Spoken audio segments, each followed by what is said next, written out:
Hello students, आज की इस वीडियो में हम बात करने जा रहे हैं Punjab university Chandigarh MEd sem 3 का सिलेबस, जो हमारा सब्जेक्ट है education for sustainable development and global peace. तो आज इस वीडियो में हम देखेंगे unit 1 A part.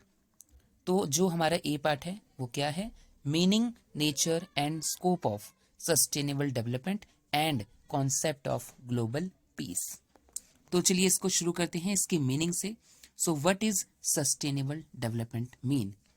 So the word sustain means to support for a longer period और to keep an effort going continuously. तो सस्टेन का मतलब क्या होता है? किसी चीज को लंबे समय तक रखना, ठीक है, उसको कंटिन्यू करते रहना। So sustainable development is understood as satisfying the need of the present generation without compromising the needs of the future generation। तो सस्टेनेबल डेवलपमेंट का मतलब क्या होता है? जो भी हमारे रिसोर्सेज हैं, जो भी चीज़ हम यूज़ करते हैं, उसको इस तरह से यूज़ करें, हमारी प्रेजेंट जनरेशन उसको इस तरह से यूज़ करना चाहिए कि वो हमारी आने वाली जनरेशन के लिए भी बचा रहे। मीन्स जितना ज़रूरत हो उतना ही यूज़ करो, ताकि हमारी जो आने वाली जनरेशन है उसको भी वो यूज़ कर सके। तो सस्टेनेबल डेवलपमेंट यही है कि चीज़ों को सस्टेन करना, आगे तक बचा के रखना। आपको जितना ज़रूरत है आप उतना यूज़ कीजिए। So the goal of sustainable development is to enable all people throughout the world to satisfy their basic needs, enjoy a better quality of life without compromising the quality of life of future generation. तो अब हमारा main goal क्या है sustainable development का? यही है कि सभी जो लोग हैंगे पूरी दुनिया में, उनकी जो बेसिक नीड्स हैं वो पूरी होनी चाहिए, लेकिन लेकिन मतलब कि हमारी जो आने वाली फ्यूचर जनरेशन है उसको कोई कॉम्प्रोमाइज ना करना पड़े अपनी क्वालिटी ऑफ लाइफ के लिए। मीन्स उसके लिए भी वो जो रिसोर्सेज हैं, जो भी हम चीज़ें अभी यूज़ कर रहे हैं, वो आने वाली जनरेशन के लिए भी वो प्रेजेंट हो। सो इसके लिए हम एक डेफिनेशन देख लेते हैं। According to Mahatma Gandhi, sustainable development means to fulfil the present need without compromising the needs of the future generation. कि हमारी जो अभी जो प्रेजेंट जनरेशन है, इसकी नीड को पूरा करना, लेकिन हम कॉम्प्रोमाइज ना करें हमारी फ्यूचर जनरेशन के साथ। मीन्स उनके लिए भी वो रिसोर्सेज हम बचा कर रखें। In simple words, it's an ability to maintain और support a process over time. तो ये एक एबिलिटी है कि हम किसी चीज को लंबे समय तक बचा कर रखें।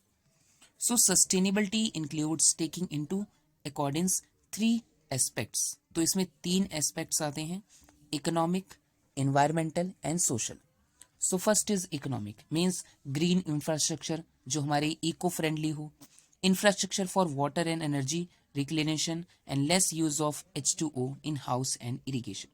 तो जो भी हम पानी यूज करते हैं हमारे खेतों में, हमारे घरों में, उसका कम यूज होना चाहिए। मीन्स जितना ज़रूरत है बस उतना ही, उससे ज़्यादा नहीं। नेक्स्ट है environmental. So green house emission reduction, जो हमारी ग्रीन हाउस गैसेस होती हैं, कार्बन डाइऑक्साइड, सल्फर डाइऑक्साइड, इनको कम करना, इनका एमिशन कम करना। Less air pollution, reduced erosion and improved water quality, water quality को और ज़्यादा इम्प्रूव करना। नेक्स्ट है social, better housing, less flooding, better transportation, improved public health. So these are the 3 aspects which sustainability includes taking into accordance. अब हम बात करेंगे nature of sustainable development की। So what is the nature? So first है attempts to minimize greenhouse gases, reduce global warming and preserve environmental resources.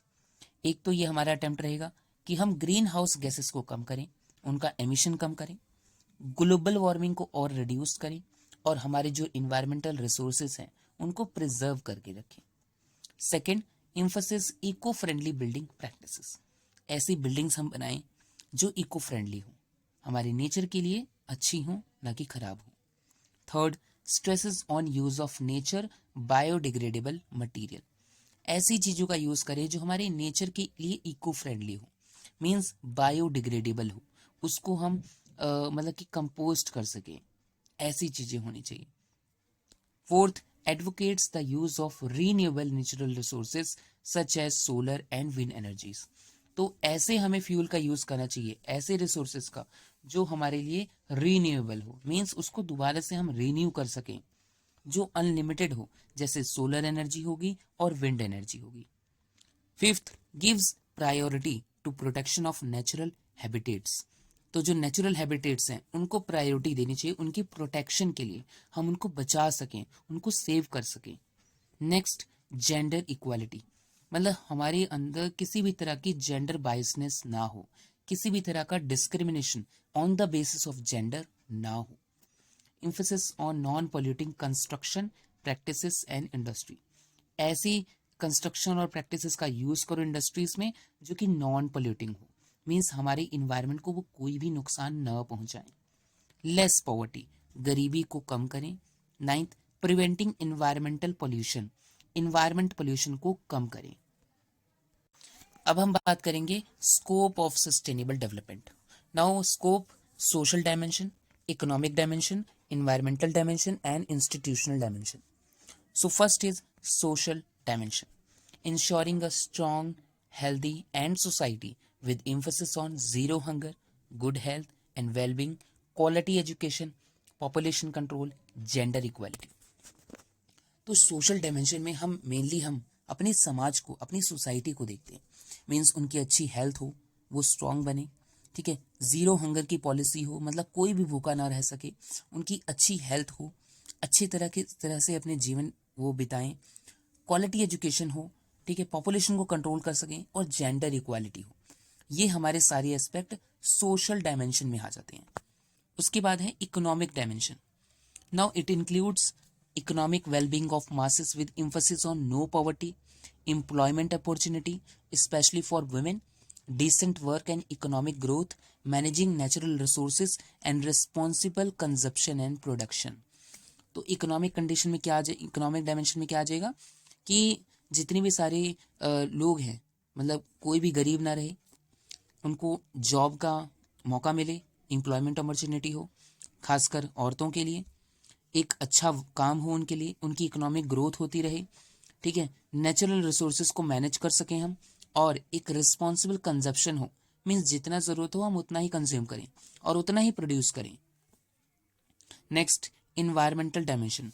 Now it includes promoting environment friendly and biodegradable products, affordable and clean energy, reducing emission from industry, transport and energy, encouraging use of renewable resources and preservation of natural resources while respecting and protecting natural habitats of life forms.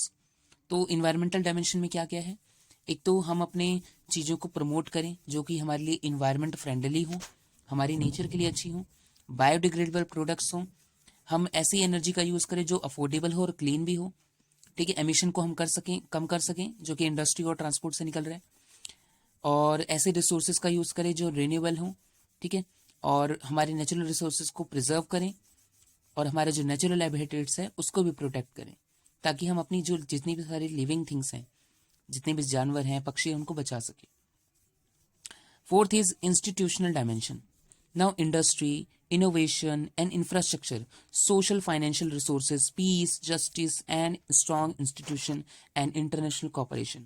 Mean जितनी भी तरह की industry है, innovation है, infrastructure है, वो buildup हो, social financial resources, piece हो, शांति बनी रहे, जस्टिस हो, सभी को न्याय मिले, स्ट्रॉन्ग इंस्टीट्यूशंस हों, इंटरनेशनल कॉपरेशन मीन्स सभी लोगों का साथ मिले, पूरी दुनिया का साथ मिले। तो ये सारे जो स्कोप हैं ये सस्टेनेबल डेवलपमेंट के अंदर आ जाते हैं, social dimension, economic dimension, environmental dimension and institutional dimension.